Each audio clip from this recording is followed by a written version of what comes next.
তারা তো তার দলের কর্মীদেরকে নিরাপত্তা দিতে ব্যর্থ হয়েছে। সেই ব্যর্থতার কারণে আজকে 100 জন নয়, 150 জন নয়, প্রায় প্রতিদিন 1 জন 2 জন করে নিজ দলের নিজ কর্মীরা যাদেরকে হত্যা করছে, আমরা তাদের বিবেকের কাছে প্রশ্ন করতে চাই, আপনারা দেশ নিরাপদ করবেন তো পরের কথা, আপনারা তো আপনারা দল পরিচালনায় নিরাপত্তার সাথে করতে ব্যর্থ হয়েছেন। সম্মানিত ভাই এবং বন্ধুগণ, বাংলাদেশ জামাত ইসলামী এই অঞ্চলগুলোতে আপনাদের সাথে 17 বছর আমরা লড়াই সংগ্রামে এখানে অবস্থান করেছি, বিভিন্ন সময় মিছিল করেছি, সমাবেশ করেছি, এই জায়গায় দাঁড়িয়ে আমরা বক্তব্য রেখেছি। এই অঞ্চলের ভাইয়েরা, এখানকার ব্যবসায়ী ভাইয়েরা, এখানকার ব্যবসায়ী নেতৃবৃন্দ, এখানকার সর্বস্তরের মানুষ, আপনারা আমাদেরকে পাশে থেকে সাহস জুগিয়েছেন, ভালোবাসা দিয়েছিলেন, আমাদেরকে আপনারা হিম্মত দিয়েছেন, আপনারা আমাদের নির্মম নির্যাতন নিপীড়নের সময় বন্ধু হিসাবে ভূমিকা পালন করেছেন।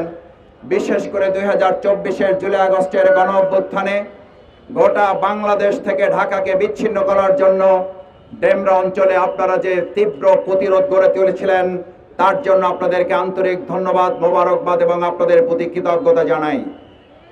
আপনাদের মাধ্যমে এখানে অনেক ভাই জীবন হারিয়েছেন, অনেক ভাই আহত, পঙ্গুত্ব বরণ করেছেন, চোখ হারিয়েছেন, পা হারিয়েছেন। আজকের এই সমাবেশ থেকে সেই সকল শহীদদের জন্য আল্লাহর কাছে দোয়া করি, যাদের মাধ্যমে আজকের এই মুক্ত বাংলাদেশ, নতুন আরেক স্বাধীন বাংলাদেশ আমরা পেয়েছি। আল্লাহ তাদের জান্নাত দান করুন। আহত, পঙ্গুত্ব অবস্থায় যারা চিকিৎসাধীন আছেন, তাদের পূর্ণ সুস্থতার জন্য আল্লাহর কাছে দোয়া করছি। আল্লাহ তাদের পরিবারের কাছে সুস্থ অবস্থায় ফিরে যাওয়ার তৌফিক দান করুন। সম্মানিত ভাই এবং বন্ধুগণ, বাংলাদেশ জামাত ইসলামী 17 বছরের দীর্ঘ আন্দোলনের পরিক্রমায় 2024-এর 5ই আগস্ট পরবর্তী আমরা বড় ধরনের কোনো সভা সমাবেশের আয়োজন করি নাই, যাতে করে এই অন্তর্বর্তীকালীন সরকার নির্বিঘ্নে তার কার্যক্রমগুলো পরিচালনা করতে পারে, জনগণের মধ্যে যেন কোনো আতঙ্ক, শঙ্কা, উদ্বেগ, উৎকণ্ঠা তৈরি না হয়, ব্যবসায়ীরা নিরিবিলি ব্যবসা করতে পারেন। এবং আমরা চেয়েছিলাম আমরা আমাদের সমস্ত সাধারণ নাগরিক নিশ্চিন্তে নিরাপদে জীবন যাপন করবে।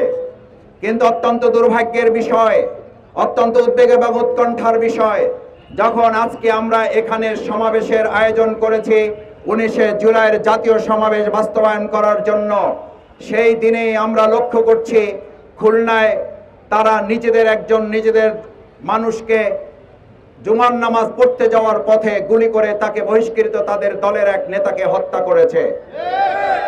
আমরা অত্যন্ত উদ্বেগ এবং উৎকণ্ঠার সাথে এটা দেখছি। গত 9 তারিখে আমাদের মিটফোর্ড হাসপাতাল, সলিমুল্লাহ মেডিকেল কলেজের সামনে একজন গ্রুপ আরেকজন গ্রুপ, এক দলের চাঁদা তোলা এবং আরেক দলের চাঁদা দাবি আদায়কে কেন্দ্র করে দুই পক্ষের মধ্যে নৃশংস যে হত্যাকাণ্ড হয়েছে, 2006 সালের লগি বৈঠার মাধ্যমে যে হত্যা, লাশের উপরে যে নৃত্য করা, সেই নৃত্য করাকেও গত 9 তারিখে মিটফোর্ডের সামনে যুব দলের এক নেতা তার আর এক গ্রুপের সদস্যকে পাথর দিয়ে শরীর এবং মাথা থেতলে তার লাশের উপরে নৃত্য করার দৃশ্য 2006 সালের 28 অক্টোবরের দৃশ্যকে হার মানিয়েছে। আমি একবার সেই ঘটনাটা ভিডিওতে একবার দেখার পর আমার সম্মানিত স্টাফ কোয়ার্টার ডেমরা অঞ্চলের ভাই বন্ধুগণ, আপনি কোন দল করেন আমি জানি না, আপনি কোন দলের সমর্থক আমি জানতে চাই না, আপনি যে দলেরই সমর্থক হন, আপনার বিবেকের কাছে কোশ্চেন রাখবো। আপনি মিটফোর্ড এবং সলিমুল্লাহ মেডিকেলের সামনে হত্যাকাণ্ডের দৃশ্যটা 1 সেকেন্ড, 2 সেকেন্ড, 3 সেকেন্ড দেখার পর 5 সেকেন্ড আপনি ওটা দেখতে পারবেন না। ওটা একবার দেখার পর আপনি স্বাভাবিক থাকতে পারবেন না।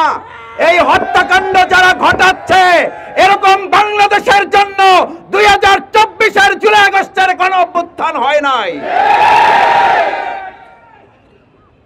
আমার ভাই এবং বন্ধুগণ, দলের স্বার্থে কথা বলার জন্য জামাত ইসলামী 19শে জুলাই জাতীয় ঐতিহাসিক সমাবেশের আয়োজন করে নাই আমাদের সেই সোহরাওয়ার্দী উদ্যানে।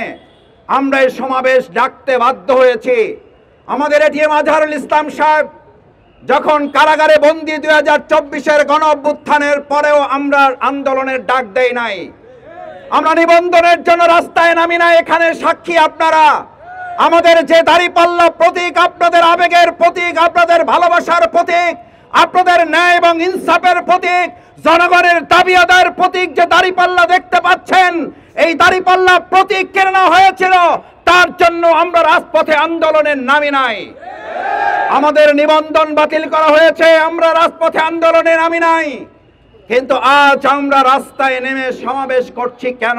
আপনাদের কাছে এই প্রশ্নের জবাব আমি দিতে চাই। আমার ভাই এবং বন্ধুগণ, ডেমরা অঞ্চল, সম্মানিত সুধী মণ্ডলী, আজ যে হত্যাকাণ্ড, এই হত্যাকাণ্ড তো আওয়ামী লীগের দোসররা করছে না, তারা তো গত 17 বছর করে এই দেশ ছেড়ে পালাতে বাধ্য হয়েছে। তাহলে হত্যাকাণ্ড কারা পরিচালনা করছে? এর জবাব তো নাগরিকদের কাছে, রাজনৈতিক দলগুলোকে অবশ্যই দিতে হবে। আপনারা যখন বলেন নির্বাচন দিতে হবে, নির্বাচনের সুষ্ঠু পরিবেশ আছে, লেভেল প্লেইং ফিল্ড আছে, আমাদের ডেমরা অঞ্চলের এখানকার জনগণ জানতে চায় আমাদের দেশ নিরাপত্তা পরের কথা, জনগণ নিরাপত্তা পরের কথা। যারা আগামী দিনের দেশ পরিচালনা করবে তারা তো তার দলের কর্মীদেরকে নিরাপত্তা দিতে ব্যর্থ হয়েছে। সেই ব্যর্থতার কারণে আজকে 100 জন নয়, 150 জন নয়, প্রায় প্রতিদিন 1 জন 2 জন করে নিজ দলের নিজ কর্মীরা যাদেরকে হত্যা করছে, আমরা তাদের বিবেকের কাছে প্রশ্ন করতে চাই, আপনারা দেশ নিরাপদ করবেন তো পরের কথা, আপনারা তো আপনারা দল পরিচালনায় নিরাপত্তার সাথে করতে ব্যর্থ হয়েছেন। যারা দল পরিচালনায় ব্যর্থ, যারা দলের কর্মীর নিরাপত্তা দিতে ব্যর্থ, এই দেশের মানুষ বিশ্বাস করতে চায় না তারা দেশ পরিচালনায় সফল হবে, জনগণের নিরাপত্তা দিতে পারবে। এটা কল্পনা ছাড়া আর কিছুই নয়। আমার ভাইরা, বিরোধিতার জন্য বিরোধিতা নয়, আমরা তো একসাথে রাজপথে লড়াই সংগ্রাম করেছি, আমরা এক মঞ্চে বক্তব্য দিয়েছি, আমরা একসাথে জেল খেটেছি, একসাথে রিমান্ডের রুমে আমরা থেকেছি, একজন আর একজনকে আহত অবস্থায় সাহায্য সহযোগিতা করেছি। কিন্তু আজ আমরা শুনতে পাই জামাত ইসলামীর সাথে তো জোটের প্রশ্নই ওঠে না, আমাদের অমুকের দরজা খোলা আছে। ডেমরা অঞ্চলের মানুষ আজ আপনাদেরকে জানিয়ে দিচ্ছে, কান খুলে শোনেন, বাংলাদেশের মানুষ আজ চাঁদাবাজের সাথে কোনো জোট করবে না, কোন সন্ত্রাসীর সাথে জোট করবে না, কোন দখলদারদের সাথে জামাত ইসলামী জোট করার জন্য অপেক্ষা করছে না। জামাত ইসলামী এবার জোট করবে সৎ, দক্ষ, যোগ্য জনগণকে নিয়ে জোট করে আগামী দিনে বাংলাদেশের মানুষকে একটা নিরাপদ রাষ্ট্র উপহার দেওয়ার জন্য আমরা কাজ করে যাব। সংগ্রামী ভাই এবং বন্ধুগণ, 19 তারিখের সমাবেশ সেই বিচারের জন্য। আজ বিচারের সংস্কৃতি যদি চালু করা না যায়, যার কারণে আজকে হত্যাকাণ্ড বন্ধ করা যাচ্ছে না। আমার তো মনে হয় জামাত ইসলামী অন্য কোন দল যদি বিচার নাও চায়, তাহলে আজকে যারা নিজেদেরকে বড় দল দাবি করেন, তাদের এই 10 মাসে প্রায় 2 শতাধিক খুনের কারণে তারাই তো আজকে সবচেয়ে বিচারের দাবি করার জন্য মাঠে নামা উচিত।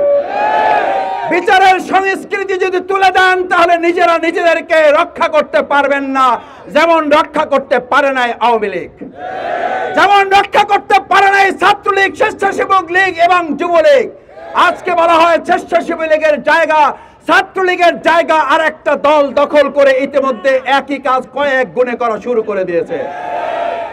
আমার ভাই এবং বন্ধুগণ, আমরা রাজনৈতিক দলগুলোকে উদাত্ত আহ্বান জানাই, বিরোধিতার জন্য বিরোধিতার কারণে কথা বলা নয়, দেশের প্রয়োজনে জামাত ইসলামী 17 বছর, শফিকুল ইসলাম মাসুদ, এই কামাল হোসেন, এই অধ্যাপক মোকাররম হোসেন খানরা এই রাজপথে গুলির সামনে দাঁড়িয়ে আমরা বুক পেতে দিয়ে জনগণের অধিকারের জন্য কথা বলেছি। আজকেও জনগণকে নিরাপদ করার জন্য কথা বলতে এসেছি।